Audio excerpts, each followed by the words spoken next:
फडणवीसांच्या डोक्यात मेंदू आहे का? संजय राऊतांचा खोचक सवाल. 100 जन्म घेतले तरी फडणवीसांना पवारांच्या डोक्यात काय आहे हे कळणार नाही.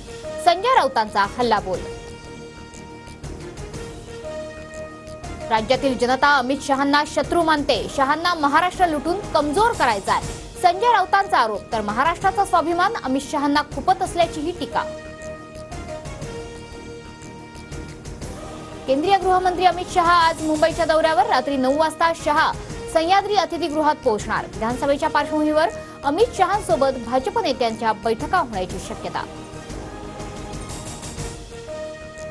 मंत्री धनंजय मुंडेंनी मध्यरात्री अंतरवली सराटीत मनोज जरांगेंची भेट घेतली. मनोज जरांगे आणि धनंजय मुंडेंमध्ये प्रदीर्घ चर्चा. राज्यात विधानसभेसाठी तिसऱ्या आघाडीची चाचपणी. संभाजीराजे छत्रपती कडू शेट्टींचा उद्या एकत्रित ओला दुष्काळ पाहणी दौरा. तिसरी आघाडी जरांगेंना युतीसाठी प्रस्ताव देणार, सूत्रांची माहिती.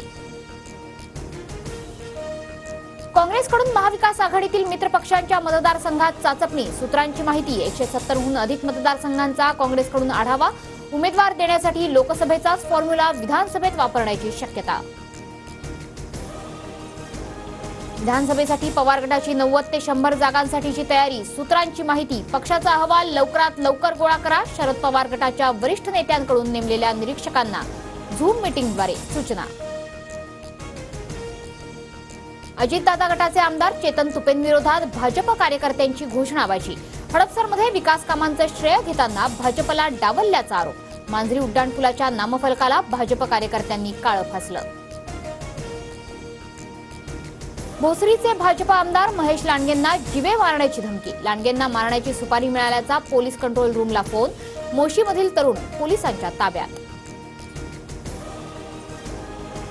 उपमुख्यमंत्री अजित पवार बारामतीच्या दौऱ्यावर. जनता दरबाराला नागरिकांची मोठी गर्दी. भगवान मैराट यांना विधान परिषदेवर घ्या. अजितदादांसमोरच झोपडपट्टी सुरक्षा दलाच्या कार्यकर्त्यांची घोषणाबाजी. जळगावच्या चोपड्यात अल्पवयीन मुलीची अत्याचार करून निर्घृण हत्या. पोलिसांकडून नराधमाला बेड्या. शेतात काम करून घरी परतत असताना अल्पवयीन मुलीवर अत्याचार.